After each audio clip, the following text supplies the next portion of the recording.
Hey all, how you doing? Just getting my camera right here, but you guys can hit me with, anyone there can hit me with some questions if you want, and we can get started.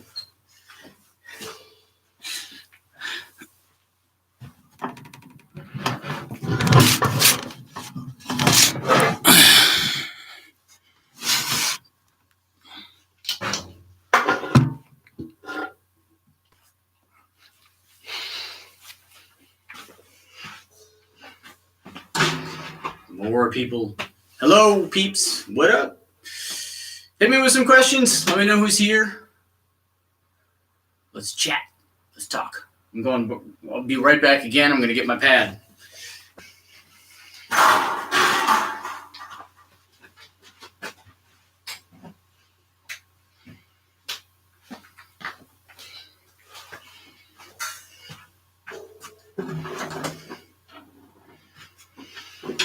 Questions. Hello.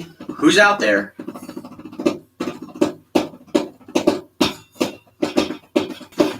Hey, Nick. What are we working on today? We're working on whatever you want to work on. Whatever. This is what I figure. This is a free for all, man. Hit me with anything. If you want to follow up from yesterday, you can. Looks like it's maybe just you and me right now. So you got the floor, dude. I'll do singles while you ask me questions. How about that?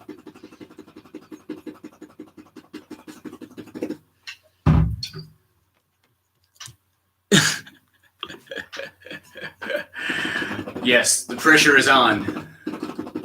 Pressure is on. I can tell you one thing I've been working on. I'm trying to get my speed up with my hands, and I've been checking out all these old, I guess they're old now. They're only like 20 years old, but it seems like a long time ago. Like all this late 90s breakbeat stuff from, like New York City breakbeat stuff, like Ronnie Size and Ed Rush, and I'm blanking on one. Stuff like that, like 170, 180 BPM. I'm really trying to get my fingers and wrists going at those tempos. So I'm spending a whole lot of time just trying to get this stuff going. Hey all, anybody here, please ask me questions. I'm just talking about whatever right now. Right now I'm talking about getting my hand speed up. Hey! How we doing? Good Method books. Everyone go check out Go and Practice. Great books. Yep. Very useful stuff. Hopefully those are selling. Yes, of course. Great books. Great books. Any questions yet? Anyway, so yes. Early, late 90s breakbeat stuff. That's what I've been doing. I've been practicing my ass off with that stuff, especially for how much I practice these days. That's what I'm spending my time on. I'd like to be able to play at 180 comfortably somehow and accurately. Got some new overheads. What do you think about small diaphragms for overheads? SEs.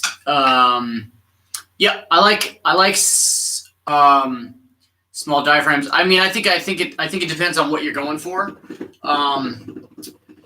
I think of small diaphragms obviously as you're really going for cymbals, which I think is probably great. Like especially in a space pair setting, as opposed to like a mono overhead, like really trying to capture the whole kit. Of course, depending on how high. So yeah, I like them. For that function for sure. That's kind of how I think of small diaphragms in a overhead setting.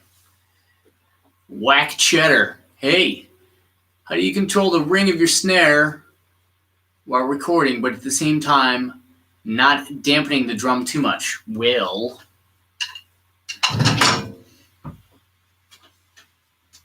gaff tape. That's how I do it. Usually what I do is I take a piece like this long. I prefer gas tape because like Moon Gel and everything like that works just fine, but I feel like it melts and it gets super nasty, and gaff tape doesn't leave residue, and you can buy a roll for $20 and it'll last you, a year. So I tear a piece off like this. I roll it back like that, and then I put about, I guess you can see that. Maybe, depending on how much ring you want to dampen, anywhere from right on the edge to an inch in or whatever. And then depending on how much you need to dampen, here, I'll set it down there. Depending on how much you need to dampen, you can add more gaff rolls like that. But that's the method I use. And then when I need to have it super dead, I have like a ring like this, which is just an old head that I cut out. Or then I start to use handkerchiefs and taping those on to get things really dead. Yep. Does that help? Whack cheddar.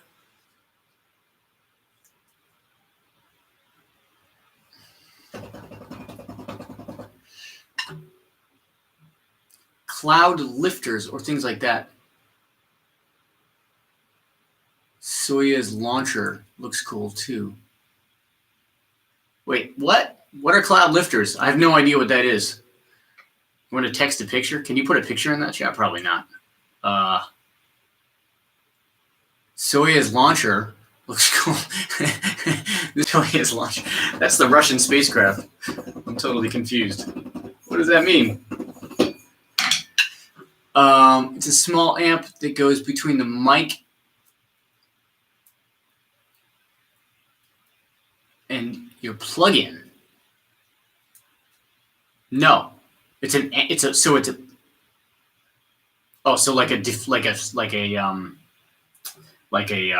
dB level thing that cuts your dBs. Is that what it is? Cloud lifter.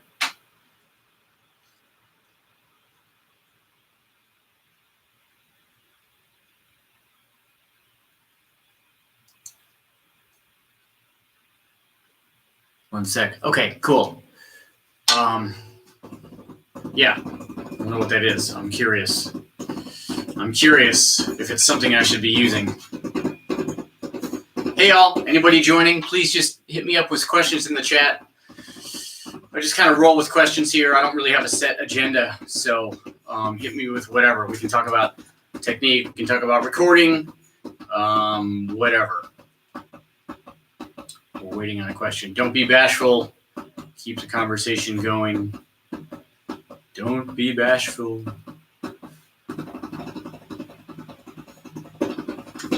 Okay, here we go.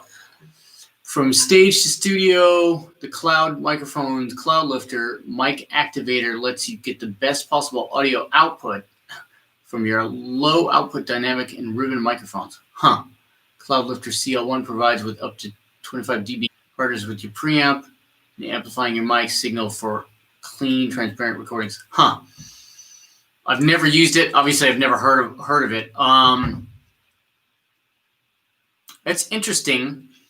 So most of the places I use ribbons are my M160s, which are right here, my overheads, and those definitely have plenty of gain. And not, 9 times out of 10, I'm pulling those down in my projects anyway because there's enough cymbals, especially in this small room. So I don't really feel like I need gain. And then the other place I use my ribbons is my Coles in the back of the room. And those definitely have plenty of gain too. So no, I don't,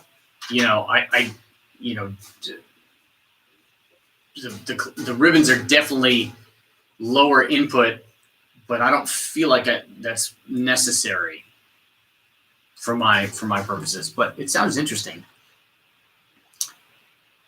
Mickey Ajax. Mickey? Is that right? Mickey? Hey. Do you have any tips on how to become tight to pre-record tracks? Simon Phillips. Simon Phillips has clean sounding stuff, that's for sure. Cool. Yep. Become tight. I guess we're just talking about timing, right, Mickey? Yeah. this is my thought. Spend a lot of time on a pad. Not necessarily just for like chops. Hi, Matt. Not necessarily for chops, but I always feel like if you can't play really well in time on a pad, then how can you do it over 4 surfaces in 4 limbs? So, obviously rudiments and things like that, but, going back and forth between, eighth notes and triplets.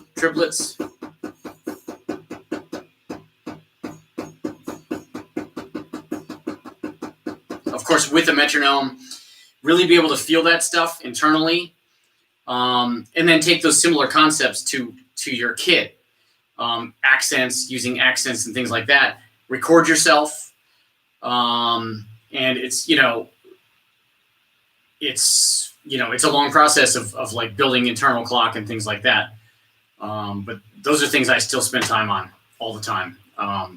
Playing on a pad. I was just talking about, trying to work up my hand speed on faster tempos like 170, 180, just because I want to be able to do that stuff. And that stuff, if you're off anywhere, it's, you have to be meticulous, because otherwise it just sounds bad. So I'm spending a lot of time on a pad right now working on that stuff. All right, Mickey, let me know if that answers your question. Hi, Matt. The cloud lifter thing is mainly for people who have preamps that can't supply enough gain, like the built-in pre's on the Apollo. Oh, interesting. Okay. Yep. So mainly my ribbons go through my APIs, and I do have them fairly cranked. I got to say, probably like 9 o'clock, sometimes a little higher, especially if I'm playing brushes, but I always feel like there's enough gain there. Still basic interference. So I was looking for a cheap boost. Maybe I should just keep saving up for some real mic pre's. I mean, really good mic pre's there's no, that would be my call. There's no substitute for, like, even if you have a pair. Yeah. Whatever it is, APIs, Neeves. There's 100 all over the. You can get so many great mic pre's now. I've heard that. I've been talking to Warm Audio, and apparently their stuff is really great. So, what are some ways you can work on your touch? Play light. Have practice sessions where you just literally play light the whole time. Like, I think we spend a lot of time just as drummers. It's easy to play loud. It's fun to play loud. But if you want to work on touch, you got to play light. You gotta be able to play in time and groove and be comfortable playing light. So.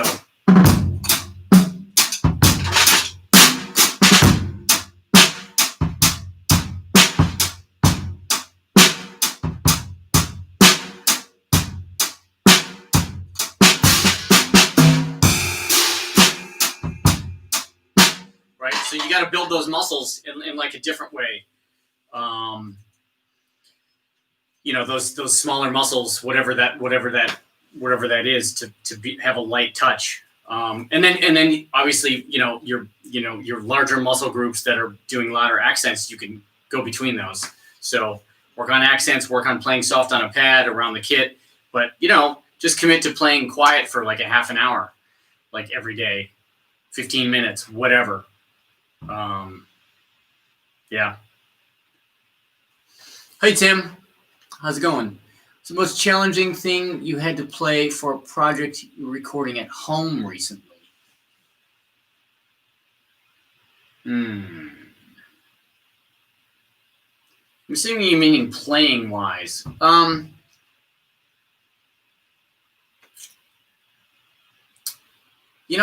gotta say most things are not challenging like in the most of the music I play, because it's not like necessarily complicated music. It's, for me, it's usually like the challenge is getting the sound that I really want. That's often crafting the sound, at the computer, or obviously from here to the computer. But it's rare that like I feel challenged by something that somebody sends me to play, and I don't mean that in like a cocky way. It's just I tend to play more pop music, and it's really groove oriented, and that's like I'm comfortable doing that. You know, um, like I was saying, actually, when this first started, when not many people are on, one thing I've been doing is I'm trying to just build up speed because I'm not a great fast drummer. So I'm playing along to a lot of like late '90s breakbeat stuff, jungle beat stuff like Ed Rush and Roni Size and that stuff. And I'm just really, I'm like hammering that stuff. I'm playing on a pad at those tempos. I'm warming up at those tempos and trying to get my right foot comfortable at those tempos, trying to get around the fills and make sure I come in. So that's the challenging thing that I'm doing with my playing right now, Tim. I want to be comfortable and I want to sound convincing being able to play at those tempos. And I even recorded myself yesterday just on my phone. And I thought, oh man, I'm getting this down. And I listened to it back and I was like, nope, I still sound like a slow rock drummer. So that's what I'm working on. Whack Chatter, thanks, man. Do you have a PayPal Venmo I can send money to? I do. Well, actually, you can do it right here. You can do, if you want to do like a little tip thing or whatever, you see the smiley face of that dollar thing down there. You can do it right through here. Or my Venmo is at Blair-Cinta. So I appreciate that totally. You have to reject a scratch track because they didn't play to the click well enough. Okay. Or do you plow through? Okay. This is a great question. I get this question a lot. I have definitely played to some pretty whack tracks, especially like an acoustic guitar and a singer, or just a piano and a vocal. And usually when that happens, first of all, I ask the artist and or producer, I was like, hey, how do you want me to handle this? Do you want me to just sit on the click and not follow what's happening? Is this just a demo and I'm the first thing? Or do you want me to play along with this thing that maybe drifts? And I've done both. So 9 times out of 10, people want me to play on the click and they're going to redo everything. So what I do is I make sure the balance of my headphones is predominantly click. I chart the tune so I know where I'm at, but then I leave the tune in, at quite a low level, just so obviously I know where I'm at, and hopefully I'm getting some kind of inspiration melodically or whatever, part-wise to what's supposed to be happening, vibe-wise, dynamically. But then I just really like sit on the click. But then I have done some things where they want me to follow that track, and what I do is I learn it. You learn that, like, okay, when we're coming to the chorus, it speeds up. Hopefully it's gradual, but sometimes there's been things where it gets just crazy weird, and you just gotta kind of learn it and go with it. And then I don't kill myself by if my timing is slightly off from what's happening, I definitely don't kill myself, because I expect if I'm supposed to follow this thing, then there's supposed to be some breathing room in there anyway. It's not supposed to be some crazy super tight pop, overproduced whatever. You know what I mean? Is that helpful? So go both ways. I've never rejected something, though. Well, I can't say I've never rejected something. I may have once or twice, but it's really like I try to work with it, But ask who's ever in charge. What do you want me to do with this? Yeah. Who else is out there? What else? Tim, you try any of those things that we talked about recording wise? You try any different things out? Getting anywhere new? Matt, how's your rebuild coming along? How are your cables?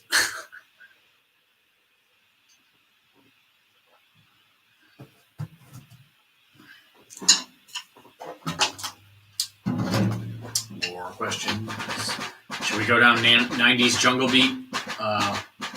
90. Oh, Fotet. No, not Fotet. I gotta look it up. I keep forgetting the other thing I'm listening to. The heck is it? Starts with a P. Almost found it. No. Getting there. I hate cables. Yes. Tim, yes, I made some changes. No more gates. Yay. Me and Tim had a long discussion about gates and when to use them. Photec. Photez. Pretty cool stuff. I like it. I was kind of not on board with that stuff when it came out in the 90s. I loved hearing it, but I never really researched what it was. Yeah. Who else is out here? Come on. 8 people. Everybody's required to ask me at least one question.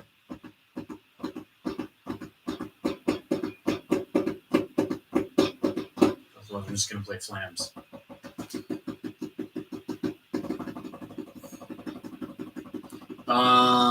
Okay. Moved my clip-on condenser to the bottom of my snare, too, which turned out very cool. Oh. Yeah, cool. Yep, for playing light. I think that's a cool idea. Yep. Okay, how about this? Best microphone purchase the last year that anybody's got. I don't care how cheap or expensive it is. Best microphone purchase. And where do you use it on your drums?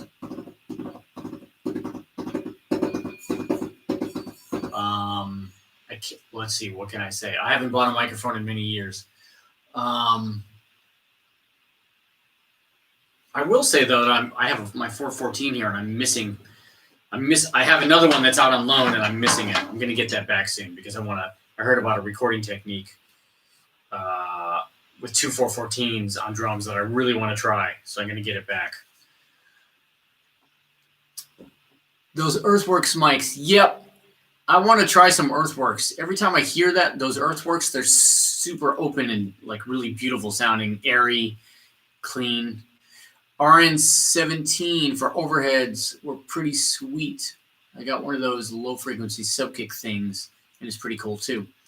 Which subkick? I'm curious. I'm becoming very disenchanted with subkicks because of some things that I actually put a video up about it on my Patreon that I feel like work just as well and are getting really incredible low frequencies without having to use a channel.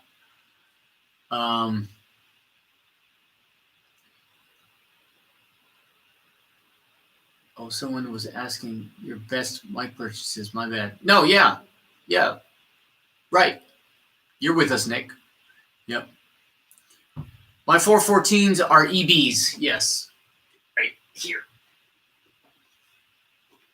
I believe. Right here. Yeah, EB.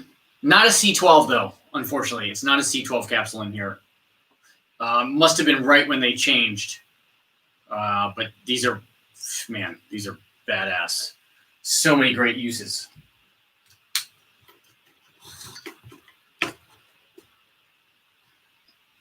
Do you have any, Matt? They're definitely worth the price of admission. I just got the upgrade kit from Microphone Parts on the MXL V63, and it's been really amazing. I had fun doing all the soldering. Oh, yeah. I'm not going to soldering land, but that's great. I don't have the patience for that, nor do I think I would do it any good. Matt, what was the last microphone you bought, Matt? Oh, you don't have 414s, right? Follow up, right? I found some C414s in my old man's microphones. Whoa! Do those work on drums in any capacity? Yeah. Heck yeah, man. All right, I'm going to pull this back down. All right. These are great. Lot of uses. Toms. Put them in cardioid. And of course they have, a DB cut and a low end cut if you need it, probably not for toms. Overheads, really great overhead mics. Incredible room mics. What else? Below snare, under your snare, facing your batter head kick drum in figure 8 through compression, through a compressor. An amazing thing because you're kind of getting 2 sound sources in one mic, bottom snare and some attack from the kick. That's one of my favorite uses for these. And this, oh my God, it's just, wow, old stuff. Wow. What else? I also just heard about like a kind of a stereo setup like down in here that I really want to try.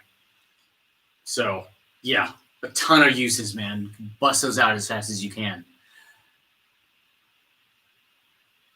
My illustrations was an SM7. Yep. Yes.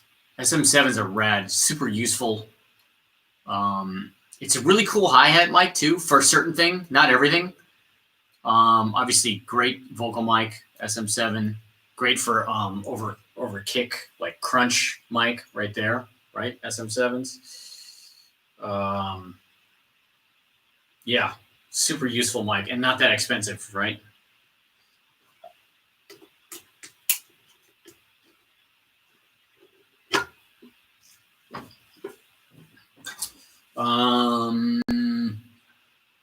What else? All right.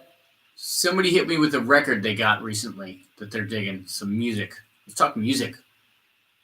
Yeah, let's talk for some music. New record. Oh, let's talk podcasts. How about podcasts? Anybody hear Eric Krasnos +1? I'll write it down. Eric Krasnos +1. Rad podcast. There's a 2-part one with Questlove. Amazing interview. He talks about like everything. There's a Don Was interview that I'm just finishing up right now. There's a John Scofield interview, which I haven't listened to yet. Totally rad. Here, let me write this down.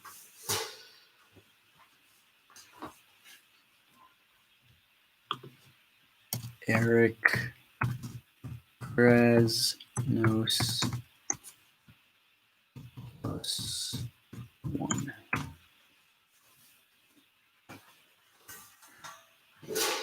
Yep. Pretty rad podcast. New Fiona Apple. Yes. Yeah, Breakfast with Vinny. I love it. He kind of has disappeared on that, though, but I love all those. And the New Fiona record is really great. I love how it sounds. I love the writing. I love that she really has, I mean, she's always had her own style, but it's really like, she's adventurous around what she does. And those songs are really good, man. It's like such mature writing. And tonally, that record is incredible. This guy, Dave Way, I think Dave recorded most of it. Dave's a fantastic engineer, producer. Most recent on the record question, I'm still addicted to Jonathan Wilson's record from 2018 with Joey. Rare Birds. Okay, I got to check that out. Can never get enough of Joey Warnaker, that's for sure. We had a bunch of it was done in GarageBand in our house. Okay. I don't doubt that. Interesting. I do know the drum production. I think it's all Amy Wood on there, who was her last touring drummer also. I think it's all her that played.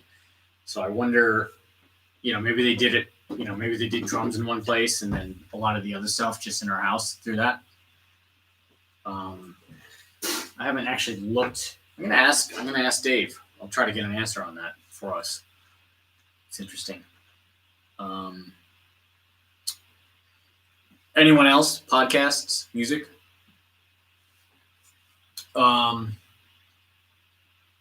Another thing that I got into recently, it's like I'm stuck in the 90s for some reason, is the Far Side, which I never really.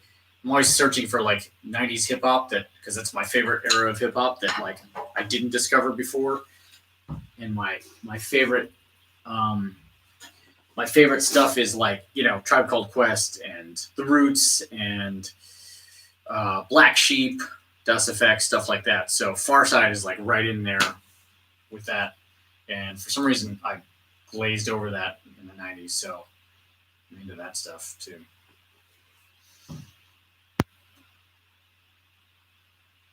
Anyone? 90s hip hop? Yeah? No? Pre trap tracks? Pre trap hats? Anybody that's just joining, just getting here, please hit me with a question.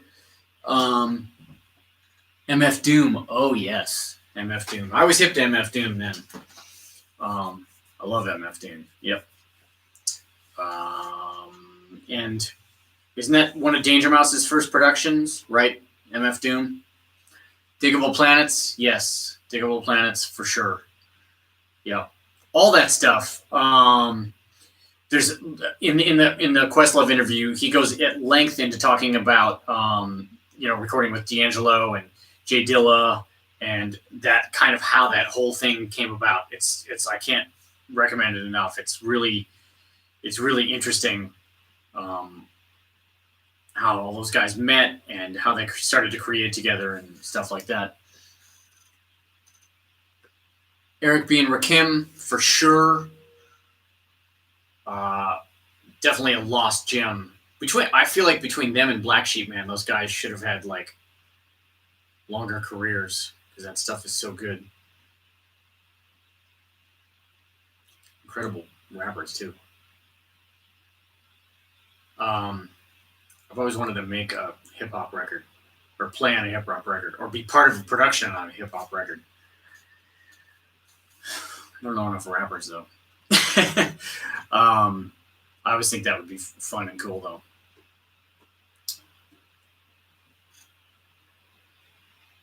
Bone Thugs-n-Harmony. Yeah, I remember Bone Thugs-n-Harmony. I never really got into it. I'm not sure I dove deep. Maybe I'll give it a listen. Do I need to? What's the record? What's the best record?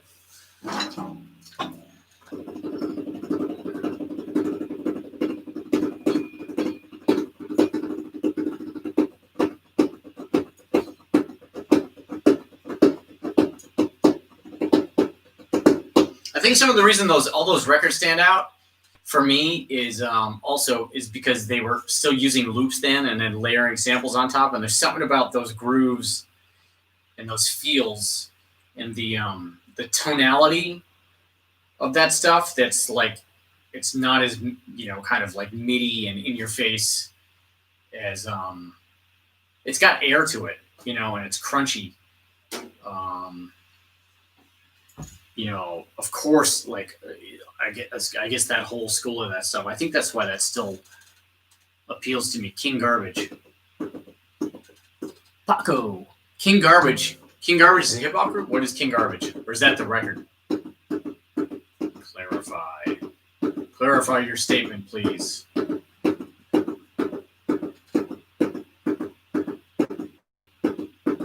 All right, how about something current? What's anybody? What are you listening to? Something new and current. I'm asking about podcasts and current thing. That's the band. Oh, really? King Garbage. It's a duo. Action Bronze is a modern artist. Huh. Okay. Cool. I'm gonna take note of this stuff. I'm writing it down now. King Garbage. Interesting.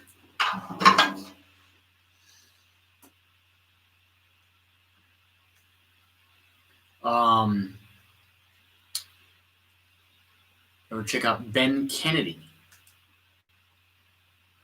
Ben Kenny. No, it's funny. That sounds familiar, but it makes me also think of Ben, another cat from the 90s. Ben, not Ben Stiller. Ben, the guy out of Dallas.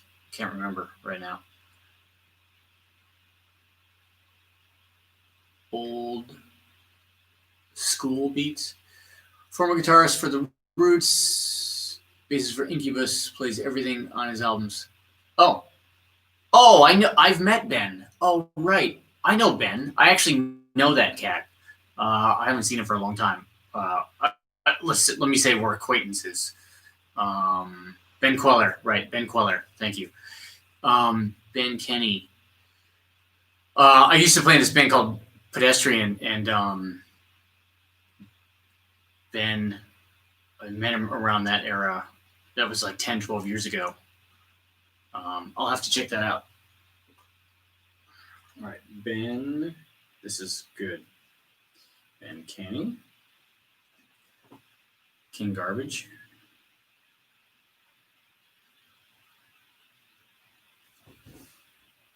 What was the other one? Action Bronze. All right, cool. Gotta stay hip. Bronze, not Browns, bronze. Mother. Yeah, I always love my indie rock. Mother.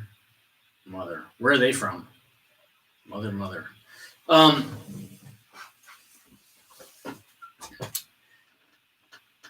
What else? Y'all? No, done them. Okay. Sorry. Bronson. Oh, Action Bronson. Okay, good. Good clarification. Right on. Trying to think. Oh, I've been trying to learn how to play the Pandero too. Anybody out there play Pandero? Vancouver. Oh, cool. I really suck at it. One of these, maybe in a year, I'll bust it out. But I have been using a Pandero as a. Hey, let me go get it. Actually.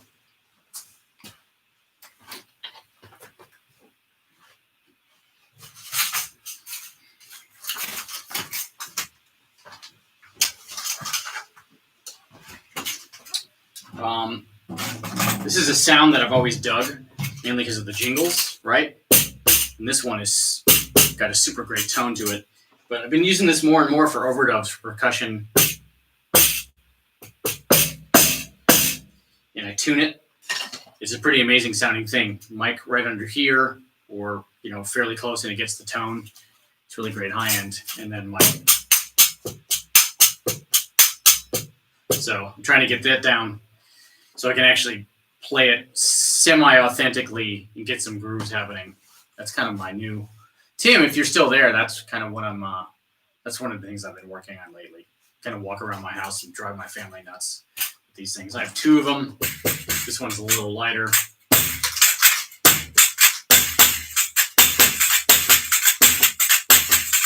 Trying to get that stuff down.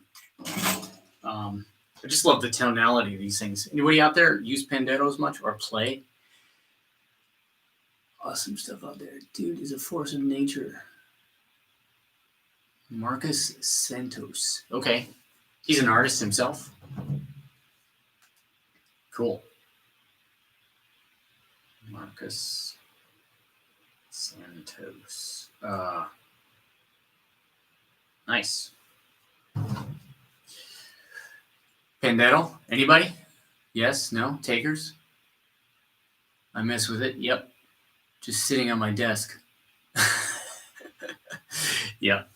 I think it's an incredible instrument. So I've been the reason I got into the Pandero thing is because I've been listening to a lot of traditional samba because of that. There's just like an iTunes playlist called Samba Essentials, and it's a lot of like classic samba, traditional samba stuff, and I'm just trying to ingrain that feel and that sound into my head. And there's a couple really great YouTube lessons on it, but man, it's a really different technique than anything that I do. So I had to learn the Pandero back at Llama. I'm more of a Pandero owner than a player. Right. Airto is the master. Yes. Yeah. Yeah. I kind of don't have respect to be able to play traditionally well, but I would like to be able to use this sound in my tracks more and play it semi-authentically and use these sounds. Because there's like 17 sounds in this thing that you can get. But Soundboy Essentials, there's also some really great. I've also been listening as always to like Tony Allen playlists, like in iTunes, and really, I'm kind of excited by like a lot of Afrobeat stuff, jungle beat stuff that I never play anymore. Or I guess maybe now I'm stuck, and we're all stuck not playing gigs, so I'm trying to get that stuff together. Different stuff, just trying to stay stimulated and trying to play really quiet.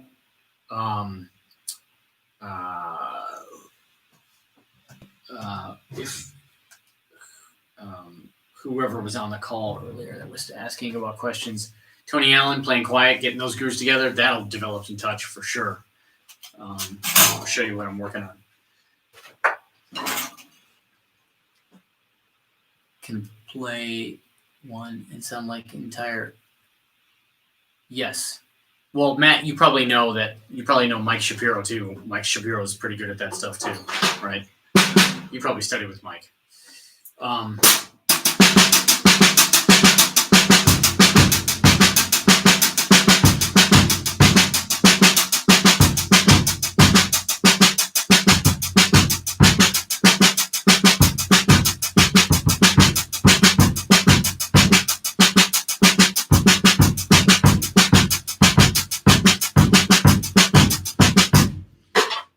Working on that a lot.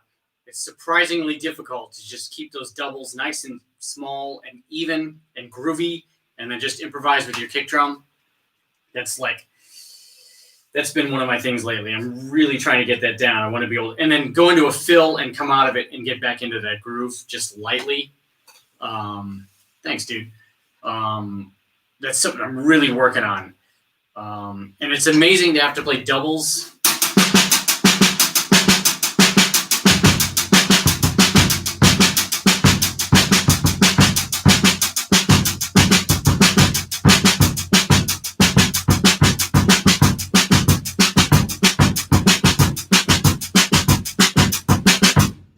And evenly like that,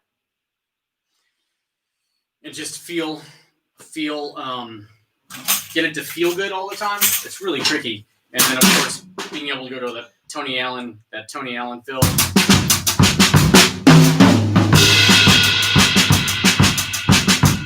That whole thing, man. I'm really on that train right now. The band KLA13 has a song called I Felt with Great Rhythms. Okay. I know that band somehow.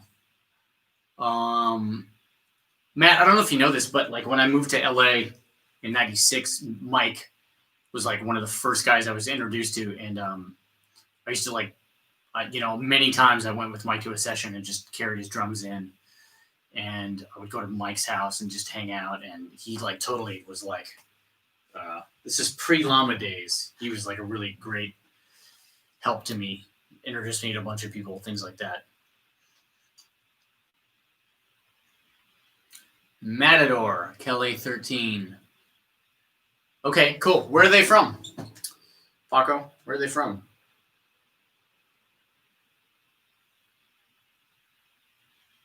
KLA13. I'm writing it down. That sounds like Mike. Yes, exactly. Argentina. Oh, okay, cool. Nice.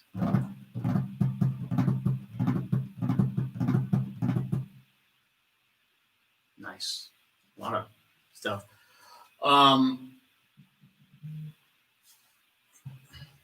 What else we got, dudes?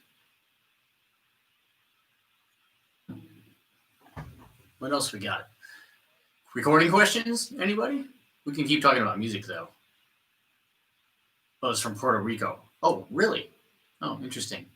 Oh, you're down in Argentina, Paco. That's what you're saying. Right. Those Fabuloso Cadillacs is from Argentina. Oh, gotcha. Okay, I'm with you. Thanks for the Tame Impala video. Yes. Yeah, those are tricky, man. I'm going to do a little more research on how he actually does that stuff. But yeah, those are interesting. There's definitely a lot of sounds to cop, a lot of tunes to try to cop drum sounds from those.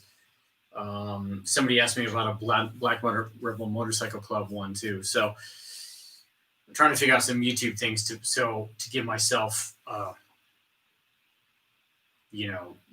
motivation to dive into that stuff and spend on it. Anyway, more on that later. But yeah.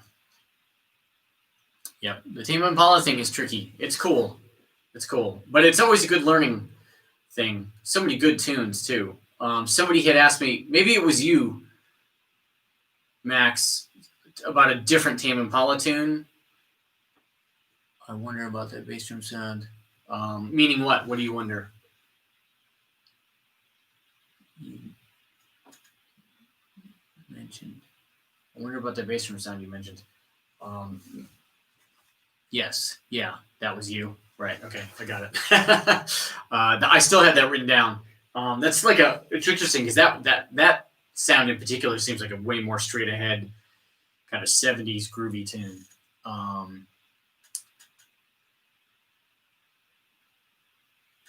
It's clicky. Yeah, that's me. Yeah.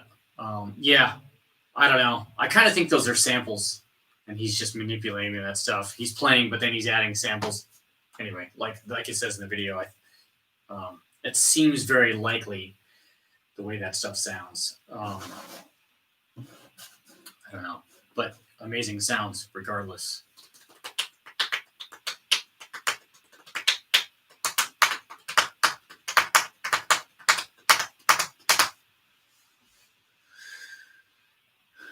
Fabulous Cadillacs. What else? Any other questions? Any other music to share? Yeah, I think so. But from the third album, yeah. Recording, how much of it do you edit your own tracks before sending to a client? You're guilty doing it, but I'd rather do it than punch in. Beat Detective. How much do I edit? I edit whatever I need to. So it sounds good when they go. I'm always trying to get a great take. I still challenge myself to get a take, a performance. So that's always my goal, to have one performance. I don't have to edit it. If I flub something, I'm not afraid to go to a playlist and drop something else in. I don't really do the thing where I never beat detective myself. First of all, because I think it never works. It never sounds good, I should say. Unless you really want to get crazy nitpicky with it. In that case, if I had to get that meticulous, I would actually like make a loop of a section.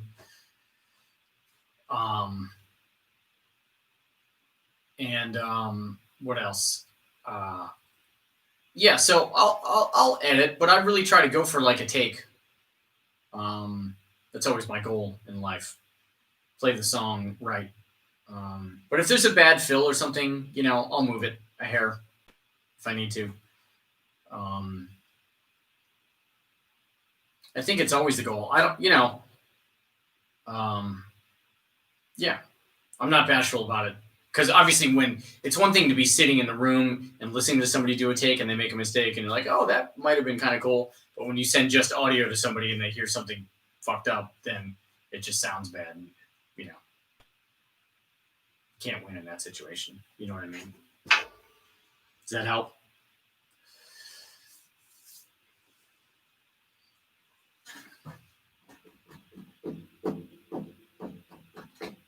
Anyone else on here got questions? Anyone new on here? You can hit me with any question.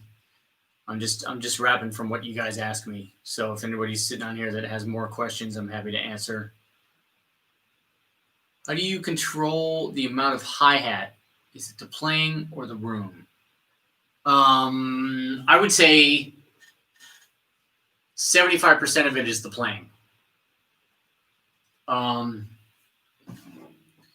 And I'm assuming you're talking about like in the rooms and also hi-hat, snare bleed, right?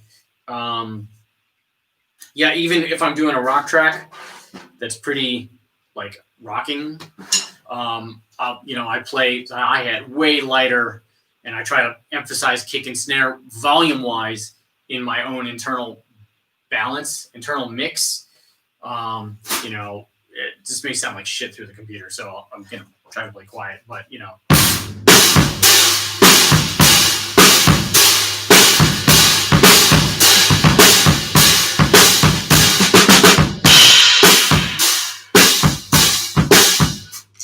the best,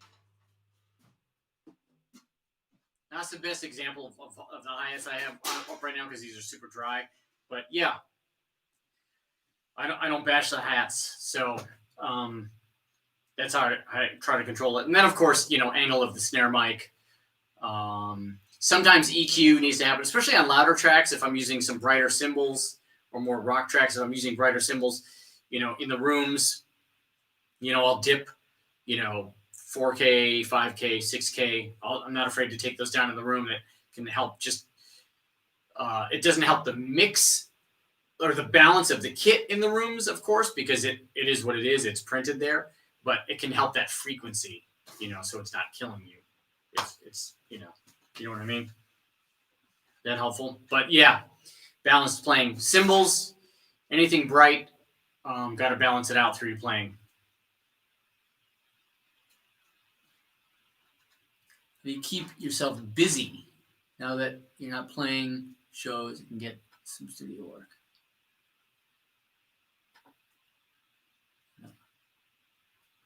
I'm not playing shows. How can I get some studio work? Okay. 2-part question, Max. How do I keep myself busy? I'm always busy on my studio.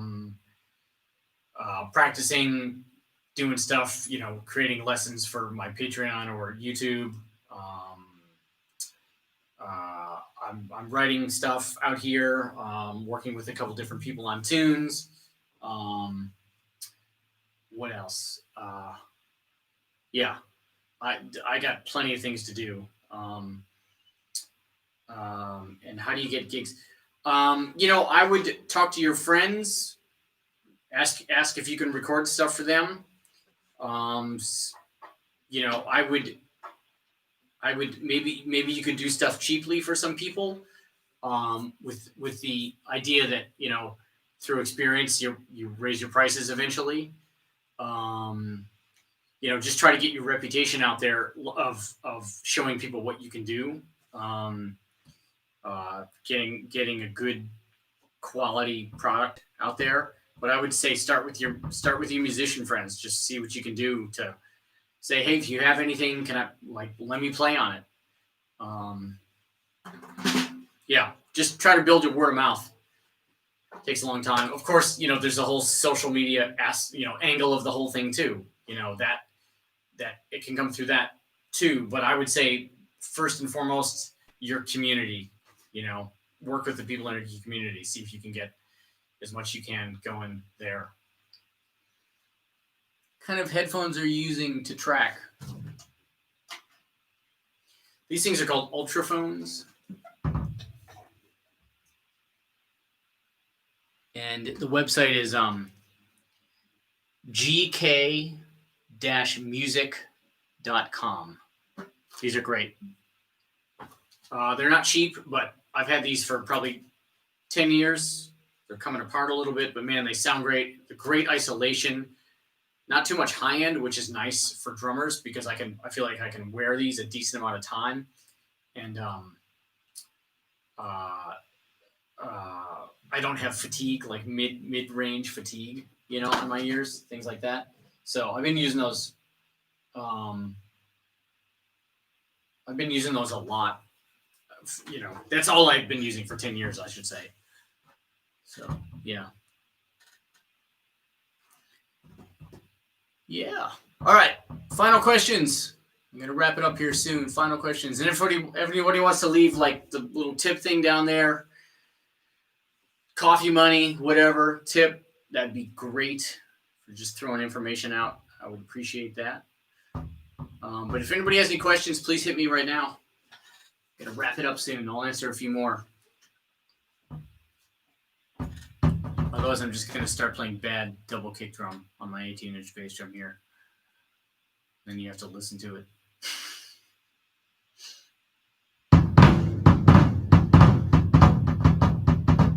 Any takers? Any takers? What do we got? Recording questions, technique questions, podcasts. What are we listening to? Cool podcasts, cool music, anything. Hit me up with anything. Seems like we're questioned out. Got nothing. All good. I got enough. You're welcome. More people joining. If anybody has questions, I'm going to wrap up soon, so please hit me with a question. You still practice basic rudimental stuff? Yes, all the time, nonstop. So I was talking about this a little earlier. Yes, every day I practice rudiments, paradiddles, and I'm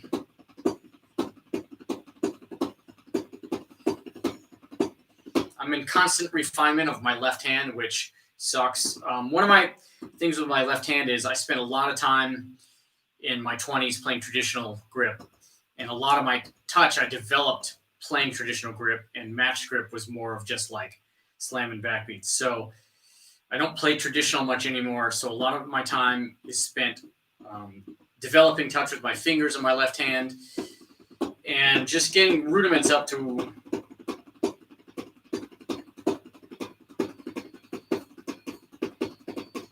where they feel comfortable. My grip, speed, like I kind of mentioned earlier, maybe you weren't here, but I've been playing along to like a lot of like late 90s jungle beat stuff. It's quick tempos, 170, 180, working on singles, paradiddles with accents, moving the accents around, inverted paradiddles, the basic stuff. But yeah, I do that stuff all the time. I think it's essential, working it around the kit, the stuff that we all, I don't think you can ever let that go, personally.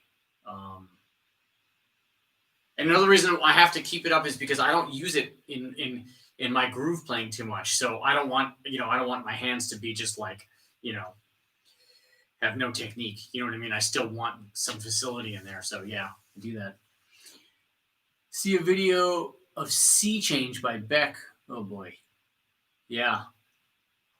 That would be good. We might have to just call Joey and and have him do that. But yeah, okay. That's an interesting idea. Definitely a great record. All right, y'all. I think I'm gonna wrap it up. Thanks for participating, asking questions. If anybody wants to send a little tip the last minute, please do. And otherwise, I will see you all soon. I've been doing these every other week. Try to do it on Friday at this time, kind of every other week. If you all know, I do have a Patreon channel, Sticks and Wires. It's called Sticks and Wires. There's probably 75 videos up there of different recording things. It's not expensive. It's $10 a month, and you get access to all that stuff. If you pay $15 a month, I do a separate chat where it's actually on a DAW and audio, so we can actually listen to things instead of, and it's interactive, so you guys can ask me questions like in person instead of chat. So that's all on that Patreon. I have my recording techniques, my basic recording techniques for purchase. That's also at my website. You can find that. You're welcome, Max, Paco. Thanks for the questions, guys. So yeah, and you guys can check that out. And I'll see you soon on here again. All right. Take it easy. See y'all.